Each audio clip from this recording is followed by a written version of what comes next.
Hey everybody, I'm here to talk about the 8x14 Crestwood Gable Shed kit from Costco. Now I know that might throw some of you for a loop because my last video was about a guitar, but this shed might just be big enough for a little rehearsal studio in the backyard. So a couple of amps and guitars in there, no problem. So it's all related, right? Trust me. Keep an eye out for specials on this. This one, I found a $400 off special on this particular shed from Costco. And that's pretty nice little coupon there. So that was something that really you might want to look at. There's a lot of different sheds out there. This company that makes this one is called Yardline. They have different models. They're for sale in different places. There's different kinds of sheds. I think they're all more or less kind of the same idea, to get a kit, all the wood's cut in the way ahead of time, and you just basically are putting it together with the instructions. And I never built one before, so I thought I'd make a video about it and show some of my experiences. It's not a how-to video about how to build it. It's just an overview, and I have done some time-lapse photography, and I'm just gonna make a few comments about it. I don't represent Yardline or Costco. I'm not a professional construction person. I'm just a dude who bought a shed kit and built it in the backyard. So I was able to build it myself, except for when I was raising the walls up, I had to get somebody to help me. They're a little bit heavy, and that part was, I just figured for safety purposes, you probably could do it yourself, but it's safer just to get one person to come. If you just got one friend that'll come and see you for just 3 hours a year, that's the time. Okay. So, make sure you use protective gear and safety glasses and stuff like that, gloves, whatever. I definitely ear protection. This thing has 1,000 nails in it, so you're going to be hammering and hammering. If you don't have some your ears will be ringing after you nail a fraction of the nails in. So definitely put some earplugs. Take your time. Make sure you're using the proper pieces for the kit. All the pieces in the kit were pretty well labeled. I would say you just have to be careful. Some of them look the same, and like some of the pressure treated wood looks the same as the 2x4s that you use on the walls. That you want to make sure you're using the pressure treated wood where it's supposed to on the floor and stuff like that. If you have time or a place to do it and you unpack, it comes in a pallet. It's not packed in the order that you're going to need to use the pieces. It's packed to make the pallet as small as possible. So stuff's kind of all over the place. If you have room, it's a good idea to pull it out and spread it all out and sort it. And there is in the manual, there's a checklist about all of the pieces that are supposed to be in the pallet. So it wouldn't hurt to go through and see, make sure everything's there and kind of figure out what you need for what. I didn't do that because there were just so many of them, but it turned out fine for me. At least all of the pieces turned out to be there, so it didn't turn out to be any kind of a problem. I didn't have to contact the company.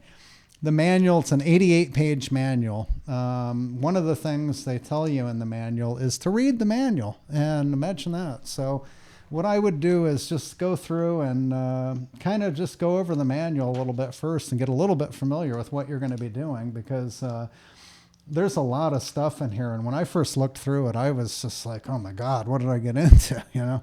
So, but it is very well written and done. Every page has, or different, whatever you're going to build, I should say, has at the top the parts you're going to need, the fasteners you're going to use, the tools you're going to need, and then the instructions about what you're going to put together.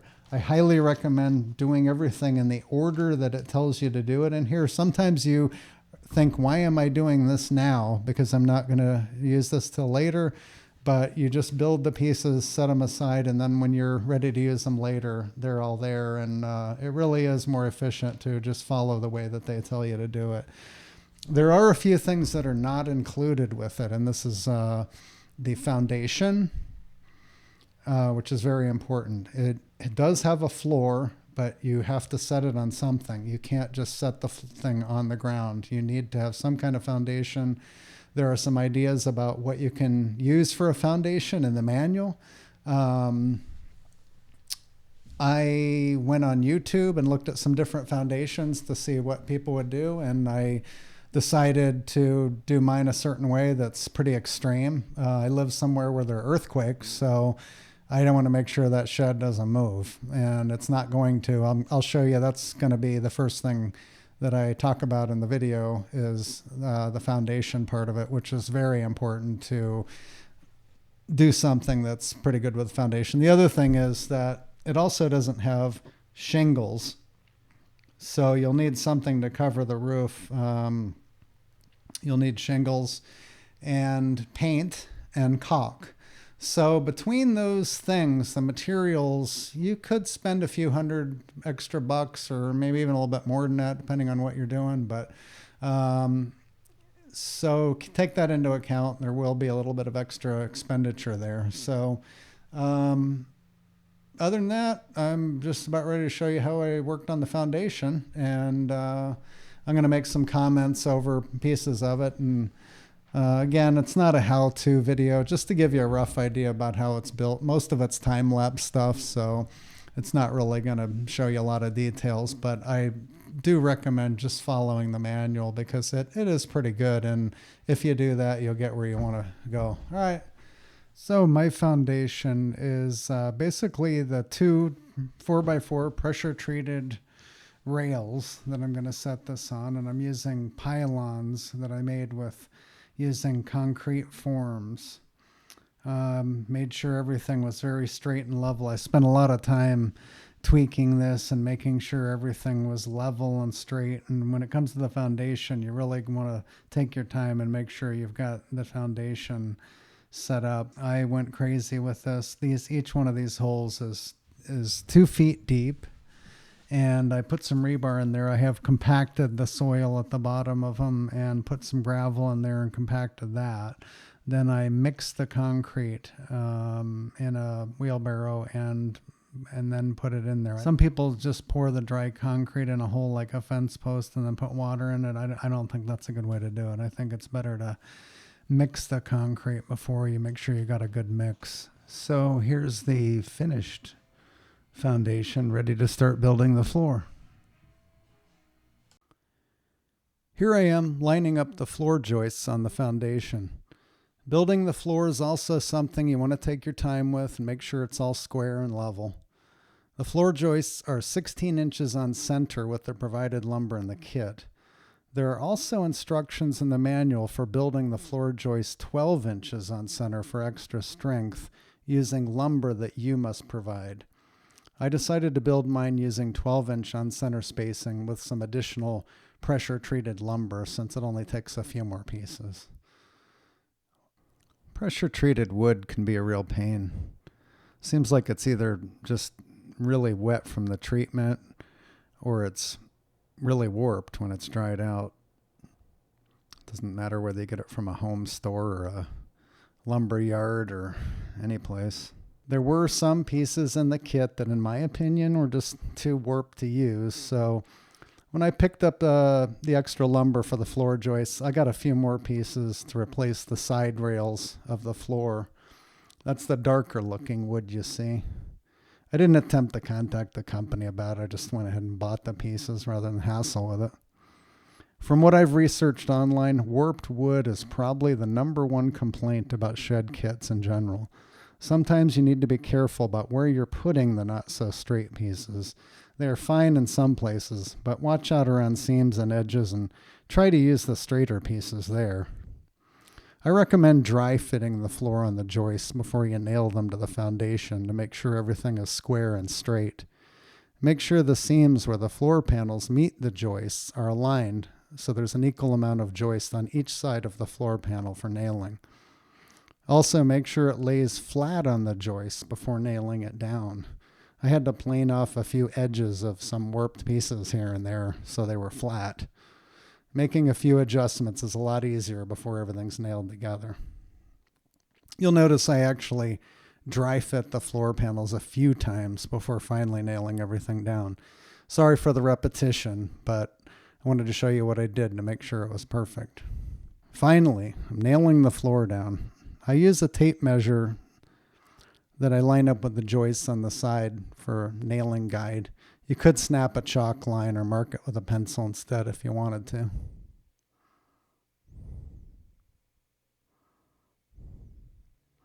I did a little upgrade on the end piece here. I went ahead and doubled up the end piece where the large door will be, and also threw in a couple of Simpson ties. Just spent a few extra bucks to beef it up. Here's the finished floor. The cool thing about having the floor done is now you have a workspace for building the rest of the shed. Everything will go much faster from here on. And Cortez likes it. So here we go assembling the rafters. And like I said, now you have the floor to work on, which is great.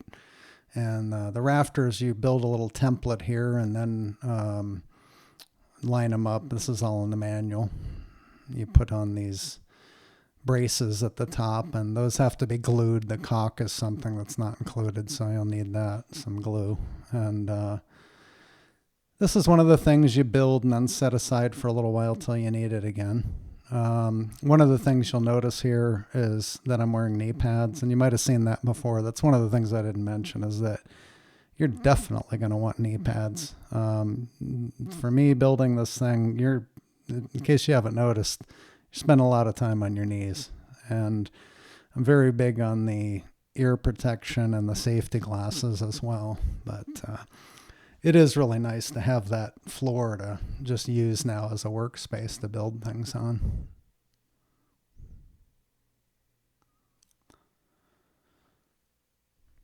Here we go, assembling the walls. And now you have the floor as a workspace, which is great. Just having that big flat level thing to set everything out and lay it out and put it together. And that really helps speed things up. This is the large door wall. It's a pretty simple one. And all the pieces were labeled pretty well. This is pretty simple. That wall went pretty quick, as you can see. This wall is going to be, those are the window inserts, which you kind of pre-build. That's one of those things that you do first. And now here comes the rest of it. I set out all the lumber that was part of this piece. And this is the part that has the door and the windows in it. Oh, Cortez, he's always there checking it out. One thing that they tell you in the manual is that you can put the man door, the small door, next to the large door in your shed, or you can put it on the opposite side. So you might want to kind of figure out how you're going to lay it out. Now, one thing they didn't say is, can you put the wall on the other side?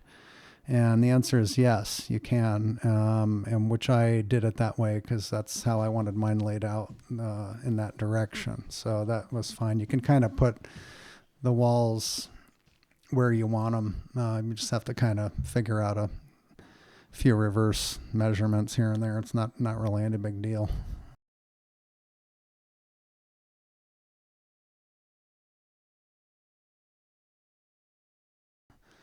And here is the back wall, which is just one big straight flat wall.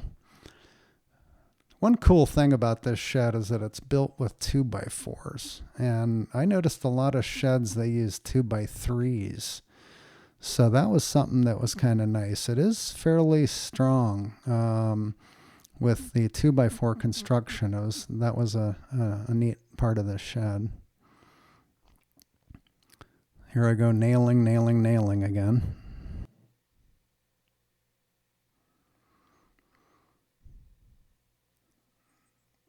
I can never really get enough nailing.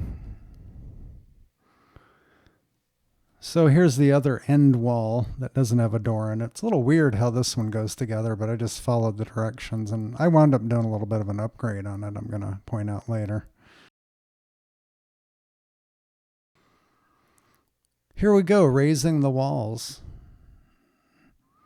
This is the part where you really want to have some help.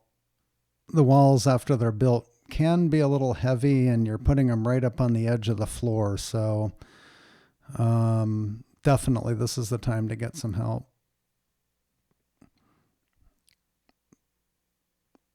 this part's fun too, because once you start getting a couple walls up and it starts looking like a building, and it gives you a good sense of accomplishment. That is something that building this shed does give you some nice sense of accomplishment if you follow everything, and you can learn a few tricks on the way. And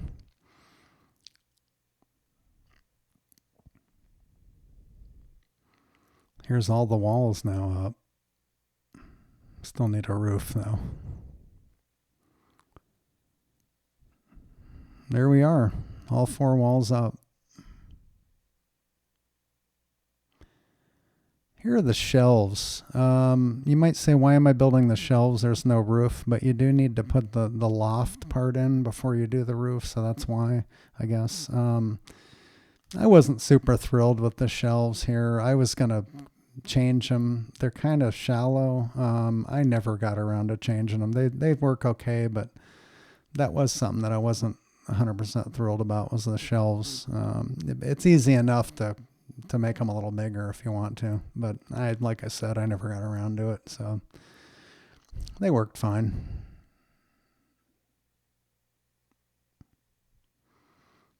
Remember those rafters that we were putting together earlier? Well, now it's time to put them up. This is one of those things that wouldn't hurt to have some help with. You can kind of get by yourself, but wouldn't hurt to have 2 people on this. Make it go a lot quicker, manually. Here's the gables, building them, and then we're going to put them up here on the ends. And you notice the rafters don't have that brace on the outside there. That's because that's where the gable's going to get nailed to. This is another thing that wouldn't hurt to have a little help with, but you can do it yourself if you have to.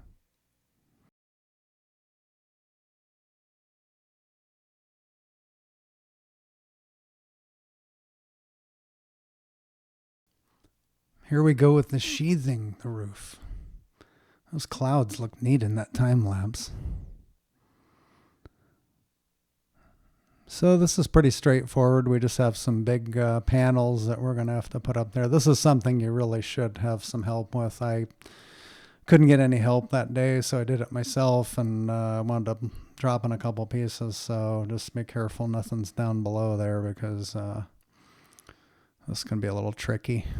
But you can see once you get the roof, again, we're looking more and more like a building, and it's looking pretty neat there.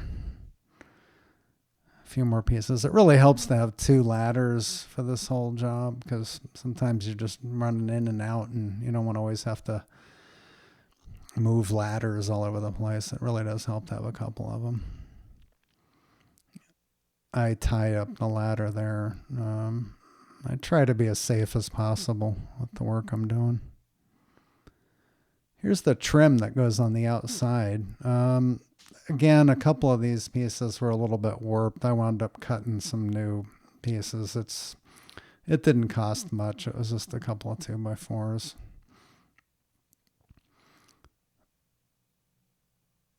It's a little weird how these go together, but if you follow the manual, it really will work. Now we're putting the soffit underneath there. And then the fascia board is coming after that.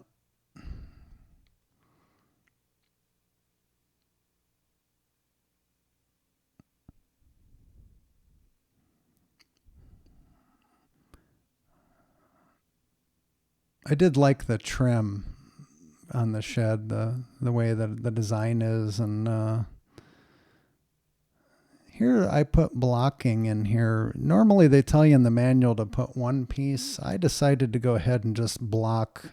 Again, it's just 2x4s, and that's a little upgrade I did right there. In fact, on the other side, I wound up tearing it all off and putting the blocking all the way across on the other side too. It did seem to make the edge of the roof a lot stronger. So I thought that was a good idea. Here's caulking. I put caulking in every little crack and corner in this thing. Here we go with the doors and windows. I started working on the double door in the back there. It uses piano hinges, even though there are some decorative looking things for to put on to make it look like a different kind of hinge, but actually the hinges are piano hinges, and those are pre-installed in the kit, so you don't have to put those in. But just want to make sure you get everything all level here. I did spend some more time. The door was a little bit more tricky, one of the more tricky parts of the job. Mainly because you just want to make sure they're going to open and close right and get them level so they're not swinging around and whatever else. So, one nice thing, they do give you door hardware with this, and it locks, and a key comes with it. It's not anything high security, just to keep the kids out, mainly kind of a lock. And then here we go with the trim up above the door and the little keystone. So that's the kind of stuff that I like about it, is the little decorative features on it. Here's the small door. Oh, sorry for the ladder there. The small door. And again, taking time. I did have to do a little sanding here and there and planing a couple edges just to make sure everything fit right. Nothing too extreme. Making sure I get that door latch right there. The windows that came with it were actually pretty nice. They have screens, and you can open them about different heights. I was real happy with those. Here's the shutters getting built. I don't have any video of them getting put on the shed. I just can show you what it looked like after. I'm not sure what happened there, but it's getting near the end here. So you can see it's really coming together. Now we're looking to put the roof on, the roofing. So here I'm rolling out some tar paper on the roof. I had to learn how to do roofing. I read some different things, and here's the drip edge going up on the gable end there, and then that goes all the way around. I'm not going to get into the details about roofing, but I will warn you, one thing is you don't want to get too much of your roofing information from YouTube, because I found a lot of bad stuff on there about how to do stuff, and it was just wrong. And some of them were people that are roofing professionals. So the manufacturer had a video, and they have instructions, and that is the way to go. Just only look at the manufacturer's video of how to do their shingles and read their written instructions, and that's the way to do it. So I kind of got some fancy shingles here because I found out that I don't need that many of them, so I could go ahead and spend a little bit more. Might have seen I laid them all out there on the patio earlier to make sure it all looked right. So here it is, really coming along. Just a few more things here. Got to put some paint on it, and I've already started painting. All the trim pieces are in. The gable vents are in. And that's pretty much it. I've got a few little bits of it that I want to show, a couple upgrades I did to it. Other than that, there it is.